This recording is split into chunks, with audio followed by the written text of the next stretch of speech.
Vamos ler juntos? Vamos lá?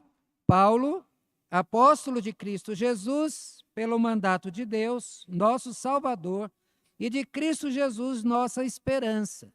A Timóteo, verdadeiro filho na fé, graça, misericórdia e paz da parte de Deus, Pai, e de Cristo Jesus, nosso Senhor.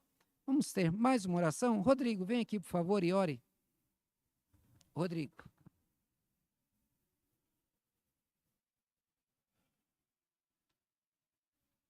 Paz e graça, meus irmãos, vamos orar nesse momento. Senhor Jesus, obrigado, Pai, pela oportunidade de estarmos na Tua casa, Senhor. Agora que lemos a Tua palavra, Deus, que os nossos corações estejam abertos para compreendê-la e, mais importante ainda, colocá-la em prática nas nossas vidas, Pai. Senhor, abençoe a vida do nosso pastor, que agora iniciará nesse momento, Senhor Jesus, o estudo na carta do apóstolo Paulo a Timóteo, Senhor. Que o Senhor nos abençoe, que a gente possa se esforçar, Deus, para estar aqui em todos os estudos, Senhor, né, acompanhando e aprendendo cada dia mais e mais da Tua palavra, Deus, né? Em muitas situações somos negligentes e pedimos ao Senhor perdão por isso, Pai, que o nosso coração se disponha, de todos nós crentes, para aprendermos a Tua santa palavra, Deus, que ela é que direciona a nossa vida, ela é que direciona os nossos passos, Pai. Por isso nós estamos aqui esta noite, pedimos as bênçãos do Senhor sobre a vida de cada irmão presente, na vida dos irmãos que também estão acompanhando de casa, Pai. Que a graça, a paz do Senhor Jesus esteja sobre a vida de todos nós. Mais uma vez peço que o Senhor encha, Deus, né, o coração do Teu servo, Pai, que trará para a gente os estudos, Pai, que o Teu Espírito, Senhor Jesus, possa ser, Deus, a fonte de inspiração e que assim, ó Senhor, nós aprendamos cada dia mais do Senhor. Pai, em Cristo Jesus, Pai, nós oramos e agradecemos em nome de Jesus. Amém. O pai levou o menino para o mercadinho perto da sua casa. Chegando lá, então, o dono do mercado pegou umas balinhas e deu para o garoto. O garoto estendeu a mão feliz, alegre, satisfeito, recebeu a balinha e o pai, tendo educado bem o filho, ficou: filho, e aí? O que você tem que falar? Ele: dá mais. Irmãos, esse desejo por ter é um desejo natural. Nós gostamos muito de receber. Mesmo que nós já tenhamos, nós gostamos de receber mais. E a gente nunca fica satisfeito. Dos ensinamentos bíblicos é exatamente isso. Paulo ensina a que estejamos satisfeitos com o que nós temos. Se nós tivermos o nosso sustento e com que nos vestir e comer, que nós fiquemos satisfeitos. Esse é o grande problema. Roupas nunca é demais. Sapato nunca é demais. Dinheiro nunca é demais. E assim continua. A gente vê isso nos mais pobres. Os mais pobres, com os programas sociais, eles querem sempre mais. Johnny trabalha com isso. Você já viu algum pobre chegar lá e na hora de chegar, senhora, você pode ter aqui uma bolsa, isso, aquilo. Já viu alguém dizer, não, isso aí eu não quero. Você já viu, Johnny? Não. E quer mais. Se puder pegar uma outra coisa, como eu estive lá naquele dia mesmo que eu estive lá no seu emprego, eu vi uma pessoa dizendo, a gente tem que aproveitar tudo que o governo der. Mas é só os pobres que são assim? Não. Rico é do mesmo jeito. Não importa o quanto rico seja rico, ele sempre quer mais. Ele quer ser o mais rico. E ele quer se manter como o mais rico. Se ele não tiver onde guardar dinheiro, ele vai arrumar um jeito de gastar esse dinheiro comprando joias, comprando quadros, comprando carros que às vezes ele nem usa, com tantos quartos da casa que ele nunca entrou, banheiros que nunca ninguém usou, mas querem para ter, eu moro numa casa com 40 banheiros. Para que isso, hein? Imagina ter que lavar tanto banheiro, dona Zilda, que maravilha, né? Então, veja, mas as pessoas, elas não buscam somente bens materiais. Elas buscam a igreja também buscando outras coisas. A gente vê no sucesso que a teologia da prosperidade faz, ao prometer bens materiais, por que ela promete, as pessoas sabem que estão sendo logradas, mas elas continuam lá, porque elas querem receber, elas querem conquistar alguma coisa. Mas a gente vê que muitas pessoas buscam as igrejas na busca de ter a companhia, de ter se sentir bem, de ter um cuidado espiritual. O grande problema é que essas necessidades vão aumentando a cada dia, e as pessoas, elas sempre ficam desejosas de receber um pouco mais. Nesse estudo, nós vamos falar sobre algumas dádivas de Deus, alguns presentes para aqueles que Deus ama. Não vamos falar aqui a respeito de todas as bênçãos de Deus para aqueles que amam e para aqueles que o rejeitam, porque senão a gente ia ter que fazer vários estudos. Nós vamos fazer só esse. Então, hoje nós vamos falar sobre responder uma pergunta. O que Deus dá àqueles que o amam? O que primordialmente Deus tem para você? Para você que Ele já amou, você já tem o amor dEle, você já devia estar satisfeito, porque quem tem Deus já tem tudo. E aí, então, você tendo sido amado por Deus, já é um motivo de satisfação. Mas Deus, Ele tem mais. E aí esse texto vai nos dar algumas dádivas, nos ensinar algumas dádivas que Deus tem para você e que você deve abrir o coração e recebê-las. E tendo recebido, valorizar.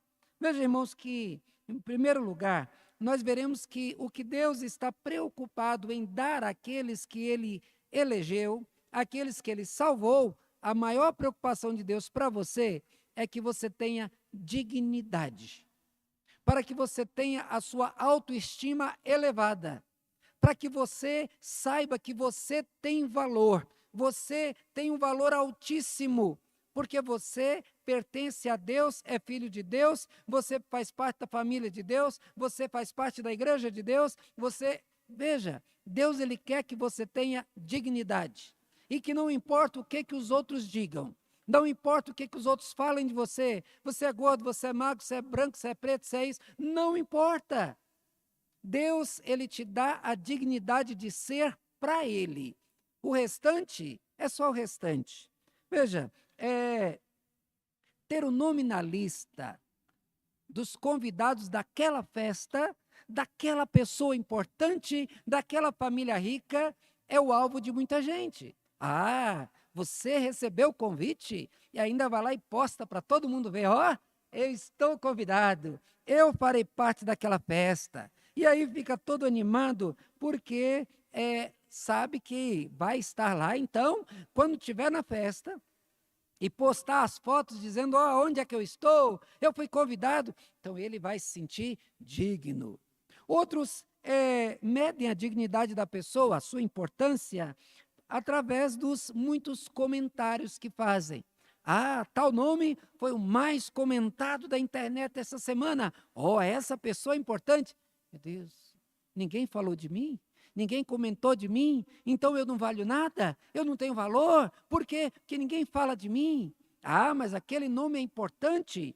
Ou então, observa o valor das pessoas pela quantidade de gente, pela importância das pessoas que vão aos velórios. Você viu, menino, o tanto de gente que foi no velório dele? Olha, você viu? Cada carrão, gente importante. Então, essa pessoa é uma pessoa que tem muita importância, é uma pessoa digna. Veja, irmãos, publicidade, fama, convite para festas, tudo isso pode dar uma satisfação para as pessoas, mas isso não dá dignidade. Isso dá fama, e fama passa. Veja, essas pessoas que comentam dos outros é porque têm alguma representatividade, é porque é alguém que tem dinheiro e tem um círculo, pelo poder do dinheiro. Tira o dinheiro dessa pessoa, tira aquela importância dele lá, o que sobra? Não sobra nada. Essa pessoa não vai ser lembrada, não vai ser amada, mas você é amado por Deus. Você pertence a Deus e Deus é amado. Veja que a primeira dádiva que Deus dá aos que o amam é dignidade. Deus, Ele faz por nós além do que qualquer fama, fortuna, comentário pode trazer. Qualquer satisfação que o mundo dá, isso aí vai ser pequena diante de Deus. Primeira coisa que Deus faz para nós é resgatar a dignidade. E para você saber a dignidade que você tem, é bom lembrar a respeito de Deus. A Bíblia diz que nós fomos feitos à imagem e semelhança de Deus. Então, para valorizar esta grandeza que Deus te deu, ao ser tratado, ao ser criado desta maneira, é bom pensar a respeito da grandeza de Deus. Pensa em Deus, o ser mais poderoso. pensa em Deus o Criador, o sustentador, o mantenedor, pensa em Deus como ser perfeito, santo, puro, esse Deus poderoso, ao criar, ele diz, eu vou fazer de acordo com a minha imagem, de acordo com a minha semelhança. Veja, irmãos, que aqui então mostra a dignidade. Acontece que o homem caiu. O homem caiu e ao cair, ele se afastou de Deus. Quebrou a aliança com Deus e passou a sofrer danos. E esses danos vieram tanto para o corpo quanto para a alma. A alma do pecador, ela se tornou suja. A alma do pecador, ela se tornou totalmente pervertida. Acontece o seguinte, Deus ele não abandonou e nem abandona aqueles que o amam. Deus, ele amou essas pessoas e ao amar, ele está trazendo. Ele não desistiu de dar ao homem a dignidade. Ele manteve essa dignidade. E isso se percebe na sua decisão de nos escolher antes mesmo da fundação do mundo. Veja que nós fomos escolhidos pela Trindade. Pensa bem, que privilégio. O Espírito Santo de Deus escrevendo o teu nome aí, ó, lá no livro da vida. Imagina o Filho de Deus, Johnny, dando a vida por você lá na cruz e lembrando do nome da Natália, lembrando da Zilda, do Rodrigo, lembrando do Tiago, da Julie, lembrando de você. Pensa o Deus Pai Todo-Poderoso, pensando na vida do Levi. O que vai ser a vida do Levi? Como é que vai ser a história do Levi e do João? Pensa lá, pensando no Adelso, o que vai dar de bem para o Adelso? Pensa que você fez parte da conversa da Trindade.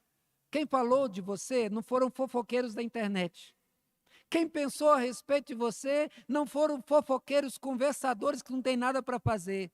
Quem pensou no teu futuro, quem pensou na tua história, foi a Trindade bendita que registrou o teu nome no livro da vida. E esse livro da vida é o livro da chamada, da entrada nos céus. Quando alguém chegar nos céus, deixa eu ver se o teu nome está aqui no livro da vida. Ah, está aqui, ó. Zilda, entra para o gozo do Senhor. Está aqui. Não, esse não está aqui não. Apartar de mim, maldito. Teu nome está lá na entrada dos céus. E nós deveríamos festejar essa dádiva. O meu nome foi escrito por Deus no seu livro mais importante, foi registrado como dando para mim a salvação, já assegurando a minha entrada nos céus. Todos nós somos pecadores. Nós somos pessoas comuns, imperfeitas, que foram atraídas por Deus para viver em comunhão com Ele.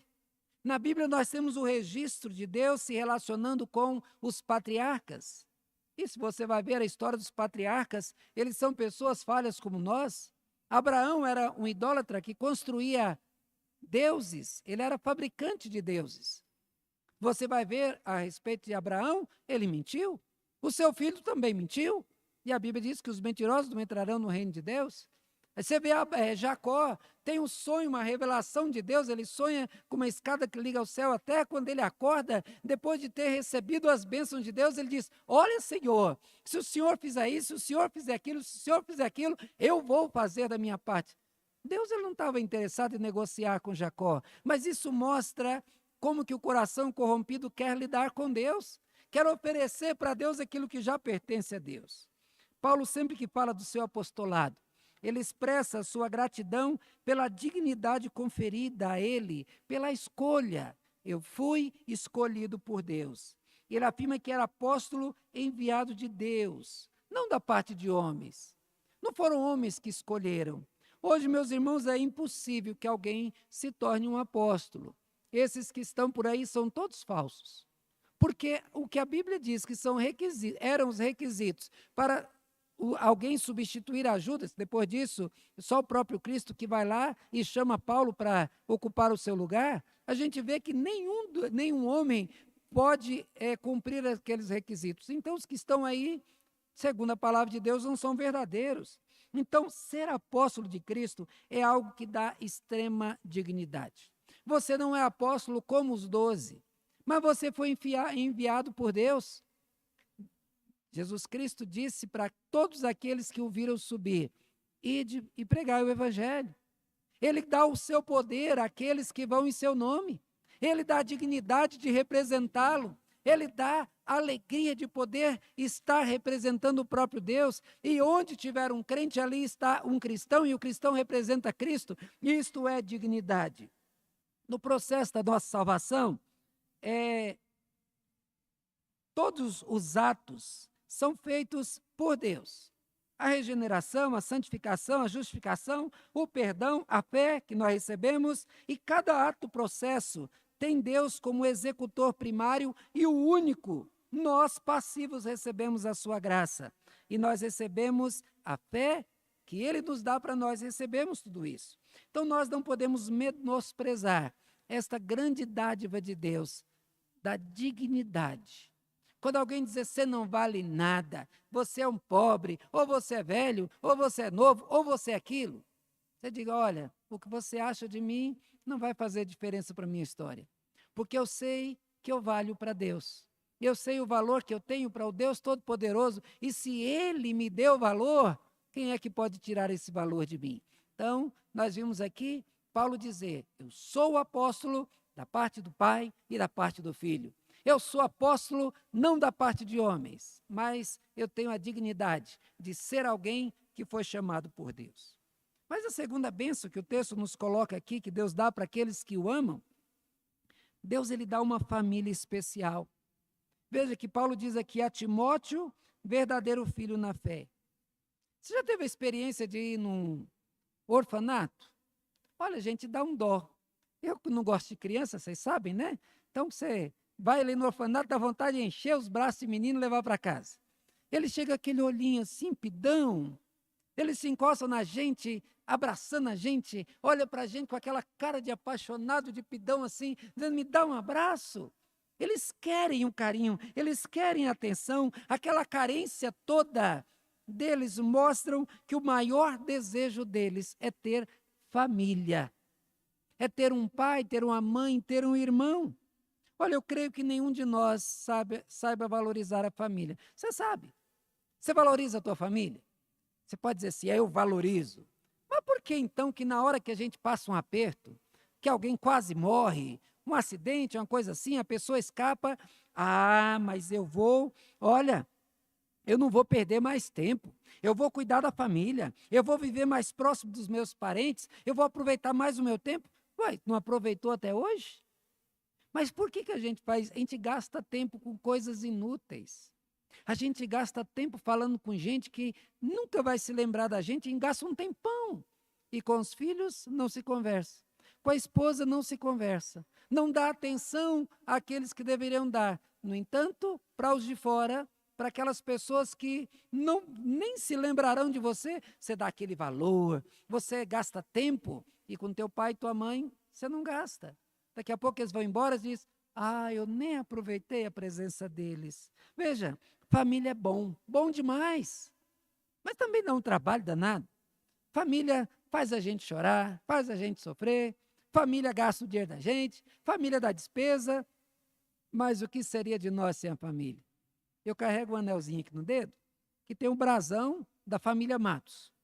E eu fiz questão de fazer um para mim, um para os meus filhos, para que eu ande sempre o seguinte, eu tenho aqui na minha mão um anel que diz que eu tenho uma família, eu pertenço à família Matos, e os meus filhos, que saíram de mim, carregam um anel, que quando ele tiver um filho, mandar fazer para os filhos, e assim nós criamos aí uma tradição, a partir de mim, que os meus filhos andarão com o mesmo anel como eu. Por que essa importância? Porque vai mostrar que os meus filhos têm uma família. E quando eu olhar na mão dos meus filhos, eu olhar, eles são a minha família. Não preciso de um anel para isso, mas a gente pode ter, não tem problema. Veja, nós temos que valorizar a nossa família. A nosso nome continua. Diz o seguinte, você quer não ser esquecido? Escreve um livro, planta uma árvore, faça um filho.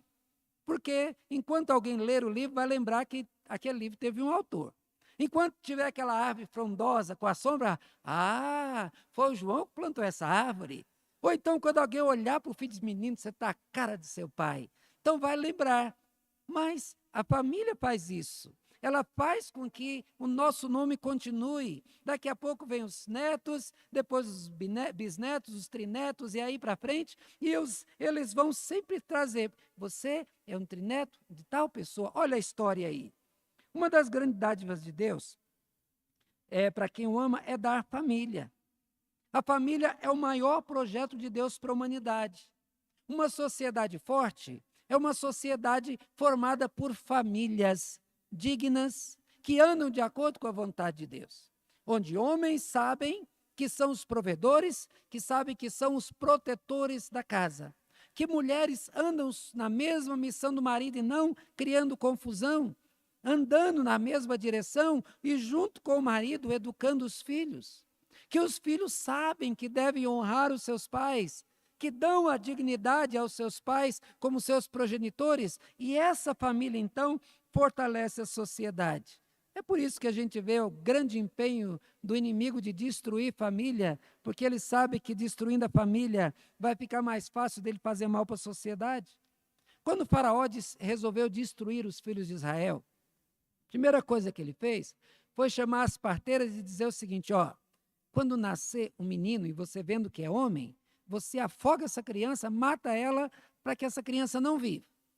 Aí 2 dessas parteiras, elas, quando ganhavam as crianças, as mulheres tinham seus filhos, elas não matavam. E Faraó então chamou, disse, mas eu mandei você matar os meninos, eu estou sabendo que está nascendo menina torta direita lá, que história é essa? Aí elas inventaram uma historinha dizendo, não, porque as mulheres hebreias são muito ligeiras. Quando chama a gente chega lá, os meninos já nasceram. Aí, sabe o que aconteceu? Qual foi a bênção de Deus para elas, vocês lembram? Alguém sabe? Deus abençoou Sifrá e Puá, dando a elas família. Olha que bênção de Deus.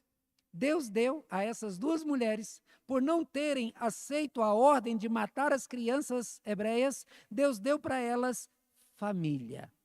Outra coisa que aconteceu foi quando Abraão foi para a região lá onde vivia Abimeleque, ele foi lá e mandou levar Sara para sua casa, para ser sua mulher. E a Bíblia diz que enquanto Sara estava lá no palácio dele, que todas as mulheres do reino de Abimeleque, nenhuma teve filho. Veja que ter filho é bênção de Deus, não ter pode ser castigo de Deus, ou então Deus quer que você pegue um filho adotado, mas lá nesse caso específico, a gente vê a grande penalidade que Deus deu para aquele povo não poder ter filhos. Olha, além da família de sangue, tem muitas famílias que são formadas porque puderam adotar. E é interessante que eu acho nessa questão da adoção, é que vai e adota as crianças, daqui a pouco os meninos estão à cara do pai. O reverendo Rogério, aqui da Terceira Igreja, adotar um menino, ninguém diz que aquela criança não é filho dele. Filho da Jailma, o reverendo Cleston, adotou 2 meninos, ninguém diz que aqueles meninos não são deles. É uma coisa assim, parece que o amor vai moldando, porque na família de sangue, a gente tem as características físicas, mas a família do coração tem a característica do amor. Mas veja que Deus ele nos faz fazer parte de uma família de Deus.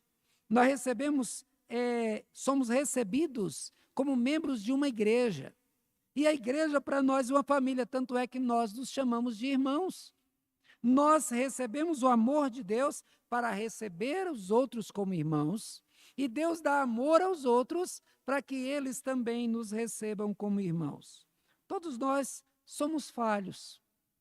Se você observar na família da igreja, você vai perceber gente que fala demais, gente que fala de menos, gente que erra de um jeito, gente que erra do outro, mas perfeito não tem nenhum, não tem jeito. Perfeito na igreja não existe. O pastor não é perfeito, você não é perfeito, ela não vai ser perfeita, o outro vai ser perfeito, não existe. E Deus então, ele pega tudo e coloca no mesmo caldeirão. Aí eu entendo o que Deus exige lá em Zacarias, que diz que nos pastorearia com a vara da união.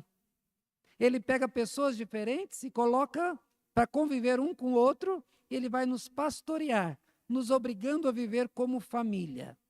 Porque você, quando briga com seu irmão, você não vai lá e diz, tira aí Vai lá no juiz, ó, eu tiro esse aqui, eu não quero ser irmão dele. Você não faz isso.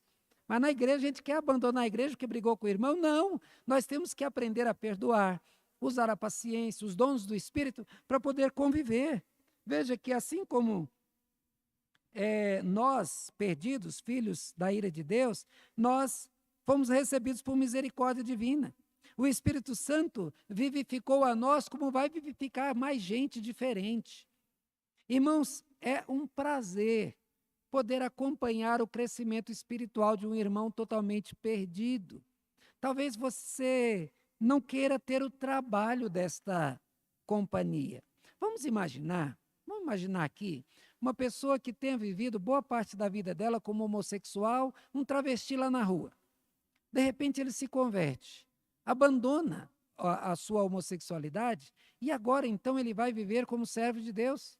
Agora ele vai querer que a sua sexualidade esteja de acordo com a palavra de Deus, mas ele tem os jeitos, o vestuário, o jeito de falar. É fácil conviver? Não, não é fácil. Imagina uma prostituta acostumada a viver e falar do jeito das prostitutas, agora dentro da igreja, do lado da irmãzinha, sentado do lado, convivendo com o lado. Vai ser difícil, mas você vai acompanhar, você vai aprender com ela, ensiná-la. Você vai dar a ela e receber dela. Você agora vai, como irmão, caminhar com ela, ser o suporte na vida dela. Isso é uma bênção de Deus para você. Porque quanto mais você trabalhar para Deus, para o crescimento do irmão, você será abençoado. Lá em 1 Coríntios 15, 19 diz, quer bênçãos, quer dons espirituais, busca a edificação da igreja. Você quer receber dons de Deus? Faça o bem para os irmãos da igreja. Ajude os irmãos. Esteja junto. Ame os irmãos. Trabalhe com eles. Isto é um privilégio. E como privilégio de ter uma família, você ainda será beneficiado com mais dons espirituais. Paulo diz que escrevia a Timóteo, verdadeiro filho na fé. A família de Timóteo se converteu quando Paulo, lá em Atos, registra que ele foi para um lugar chamado Listra e a outra cidade, Icônio. Lá Paulo foi apedrejado. E quando ele foi apedrejado, ele foi tido como morto. As pessoas acharam que ele tinha morrido.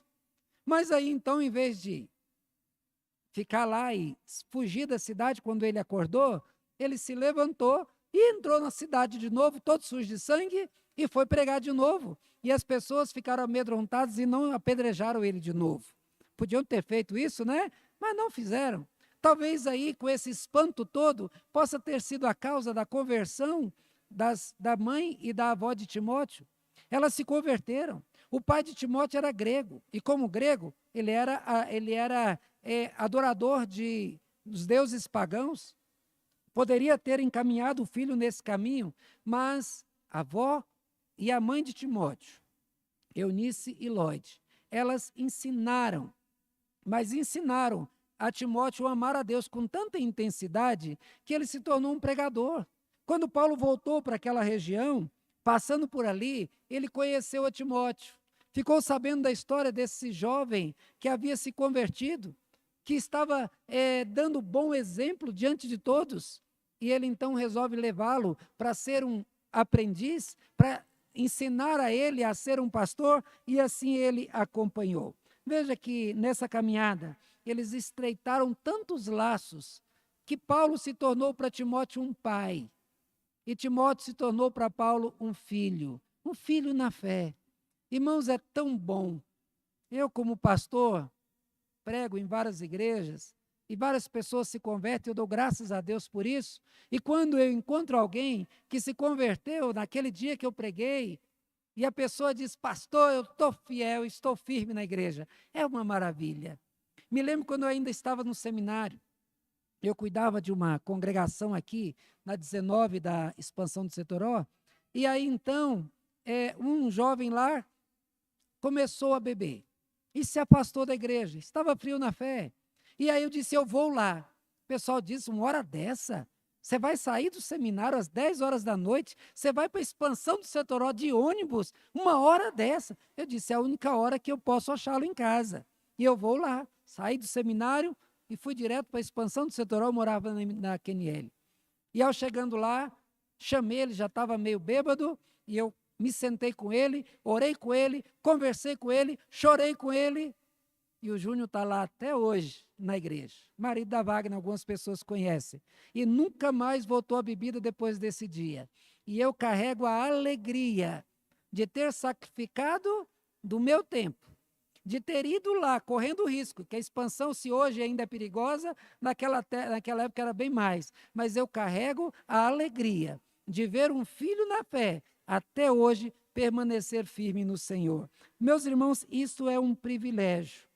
Com certeza, se você está aqui, ouvindo ou vendo a sua casa, esse estudo está interessado nessa bênção de Deus, se você faz parte da família da fé, você é um grande privilegiado, que tem uma das grandes bênçãos de Deus. Mas, meus irmãos, em terceiro lugar, nós veremos que Deus dá graças exclusivas. Graças que só Ele pode dar a pessoas que somente elas podem receber. Isso é exclusividade. Bênçãos que não é qualquer pessoa que vai receber e bênçãos que não vai ser qualquer pessoa que pode dar. Veja, a história da Torre de Babel, ela conta a história de que Deus, ele prometeu, ou ele exigiu de Noé, que Noé espalhasse pela terra, criasse muitos filhos, multiplicasse e dominasse a terra. No entanto, os seus filhos, a história da Torre de Babel, ela diz o seguinte, eles disseram uns para os outros, vinde, edifiquemos para nós uma cidade, uma torre cujo topo chegue aos céus, e tornemos célebre o nosso nome, para que não sejamos espalhados por toda a terra. E assim deu início a Torre de Babel. E a Torre de Babel deu em nada, mas ela mostrou a dureza do coração.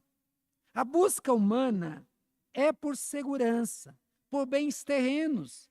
E o alvo dessas pessoas que buscam é ter essa segurança. Não querem correr riscos, não querem depender de ninguém, querem ser fortes, seguros, querem dominar, elas nunca querem ser dominadas. As pessoas, elas continuam desejosas, como na história da Torre de Babel, de construir as suas torres, de tornar os seus nomes célebres, importantes, para se tornarem famosos, importantes para não depender de ninguém e não ter que se curvar diante de ninguém. Com esse alvo em mente, elas trabalham, se esforçam, juntam bens, ficam importantes, mas envelhecem, adoecem e morrem. E não conseguem ter o que somente Deus pode dar. As pessoas, elas formam clãs familiares, elas formam associações humanas para se fortalecerem. Torcidas se juntam para fortalecer os seus times. Multidões se juntam para aclamar os seus líderes preferidos. Mas assim como foi para Israel, que não deveria ter se unido com os povos da terra, porque eles se tornariam ciladas para eles, nós também nos tornamos e fazemos associações que colocam a nossa vida em risco e que trazem prejuízos para nós. Os pensamentos de Deus são mais altos do que os nossos. São tão altos que nós não conseguimos entender. Tudo o que Ele tem para nós é melhor. A Bíblia diz que Deus tem o melhor para aqueles que o amam, mas nós nunca compreendemos o melhor de Deus. Olha, a vontade de Deus nem sempre está de acordo com a nossa vontade. Por isso, quando Deus diz não para nós, é a melhor coisa que pode acontecer. Mas a gente gosta de ouvir não. A gente gosta quando a gente planeja uma viagem e de repente não dá certo. De repente Deus, ele não deixa ir por alguma razão. Eu já contei aqui, vou repetir. Samuel era pequenininho. Eu trabalhava demais. Eu trabalhava 15 dias para ter um dia de folga. E aí, então, eu consegui uns dias e eu queria ir no Paraná, na terra onde eu nasci, ficar ali uns dias. Tinha 5 dias que eu tinha conseguido. Então, peguei o Samuel à noite e falei, vamos só eu e Samuel. Chegando lá, na passagem comprada, na hora de entrar no ônibus, cadê o documento, menino? Ah, eu não trouxe, então não entra. Mas eu queria muito ir. Não tem jeito. Volta para casa e vai lá e remarca a sua passagem para a próxima. Eu voltei para casa bravo. Mas eu queria ir, eu vou perder tempo. E assim voltei para casa, peguei o documento dele, voltei para a rodoviária de madrugada, peguei o ônibus. Fui, ao chegar em Maringá, no Paraná, fomos lanchar lá no lugar lá, e aí então a moça perguntou, vocês são de onde? Eu disse, nós somos de Brasília. Ah, você estava naquele ônibus que foi assaltado? Diz, como? Foi, o ônibus que chegou agora há pouco. Ele foi levado lá para o mato, lá para o canavial. Os bandidos botaram arma, bateram em gente, espancaram, arrancaram a roupa, deixaram todo mundo nu, levaram as coisas, tudo. Onde é que eu estaria? Eu estaria nesse ônibus junto com meu filho. Teríamos passado vergonha, vexame, e Deus disse não para nós. Quando Deus diz não, obedeça. Muitas vezes, vidas são salvas por esse não. Um amigo meu, hoje é meu concunhado, ele ia sair de casa para ir um monte de gente para uma festa, e ele que é mecânico, sabe, conhece bem de carro, ele chegou em casa, ligou o carro e o carro não pegou. Ele foi lá, mexeu, ligou o carro, não pegou. Ele disse, então deixa, daqui a pouquinho eu tento. Passou uma meia horinha, ele foi lá e ligou. E foi então para o ponto de encontro, que seria na BR. E quando ele chegou lá, tinha um monte de carros, um monte de bombeiro, policial, e quando ele chega lá, ele teria sido o último da fila. Um carro desgovernado veio e bateu, e saiu batendo nos carros todos que iam para a mesma festa, e gente voou de carro, gente machucou tudo, graças a Deus ninguém morreu. Ele seria o primeiro da fila, e Deus diz não para ele. Então, meus irmãos, nós temos que aprender. Se Deus diz não, é porque é o melhor. Nós não temos que brigar contra Deus. Muitas vezes a gente quer passar naquele concurso, mas Deus diz não. A gente quer comprar aquilo, Deus diz não. E o não de Deus é melhor. A pergunta que fica no ar, o que é que o Senhor oferece para aqueles que o amam? A definição é muito difícil, mas nós podemos dizer que nós não sabemos o que é, mas nós temos a certeza de que será sempre o melhor, porque será algo que ninguém ou nada nesse mundo pode nos dar. O que Deus tem para os seus filhos é exclusividade dele, é algo que somente ele poderá dar aos seus. Paulo ele descreve aqui 3 dessas dádivas, que são dadas exclusivamente para aqueles que o amam: graça, misericórdia e paz.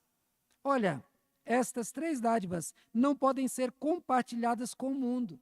Somente os crentes têm essas dádivas. Somente aqueles que creram no Senhor as receberam.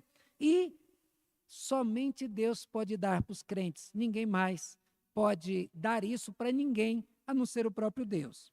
Graça. O que é graça? Receber algo de graça é não ter que pagar nada por ele. E nós não gostamos muito desse negócio de graça, não. A gente sempre quer pagar. Por que a gente gosta de pagar? Porque se eu estou pagando, eu posso exigir, eu posso cobrar. Vamos imaginar que você é convidado para ir para uma chácara, para um churrasco. E você chega lá, o churrasco está demorando um pouquinho, ou você chega lá, não tem a cadeira para você sentar, aí você começa a reclamar. Mas peraí, mas está reclamando por quê? Aqui é tudo de graça, você não pagou. Então, quando você paga, você diz, olha, eu paguei por um churrasco, o churrasco não saiu, churrasco é salgado demais ou está sem sal, está bem passado ou não está passado. Você exige o cardápio, mas se você recebeu de graça, você não exige nada. E veja que nós recebemos graça do Senhor. É algo para o qual nós não pagamos, é algo que nós não temos algo que possamos oferecer como condição, é algo que Deus nos dá. Nós não falamos aqui de algo que podemos adquirir, ou podemos nos esforçar, ou podemos nos empenhar. O maior preço pago pelo maior ser é graça. A graça é a maior expressão da disposição divina em aceitar na presença dele você e eu, pecadores, rebeldes e maus. Porém, por termos recebido a graça, nós fomos aceitos e temos a garantia nele da nossa aceitação. Mas ele nos dá também misericórdia.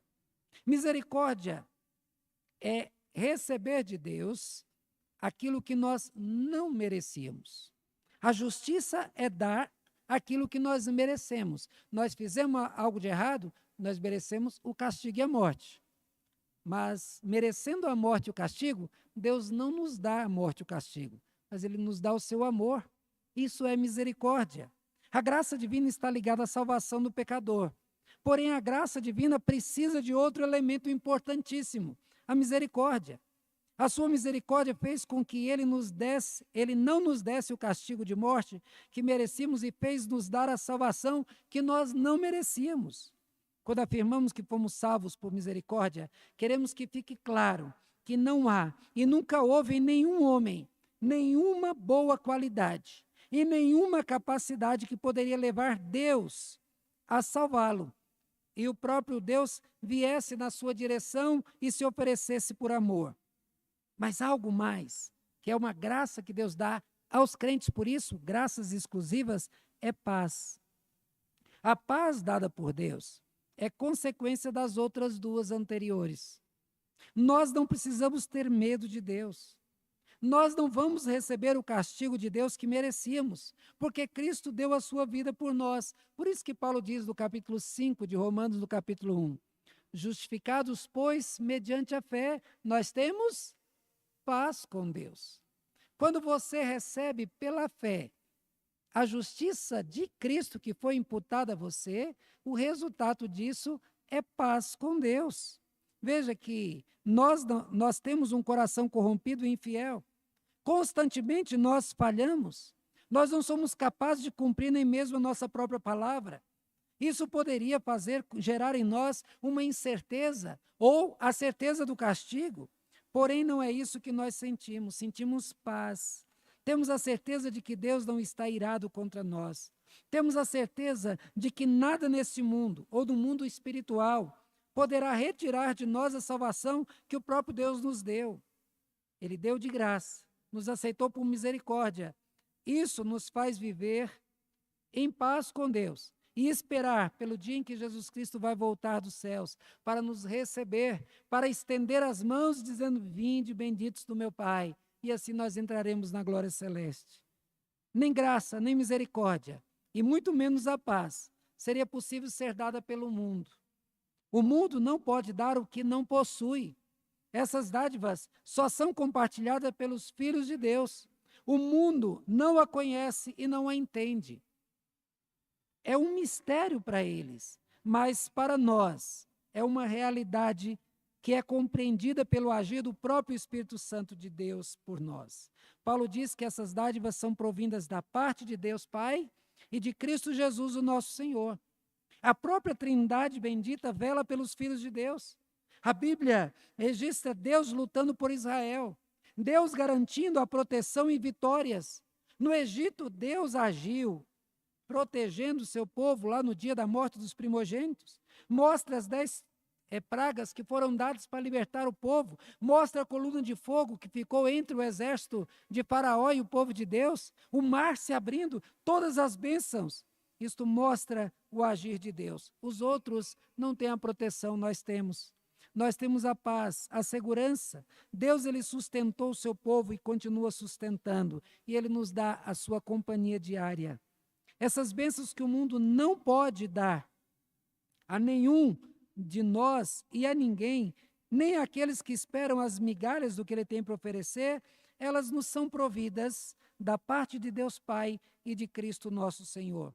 Essas dádivas são incomparáveis, porque são produtos da vontade divina e das suas perfeitas mãos.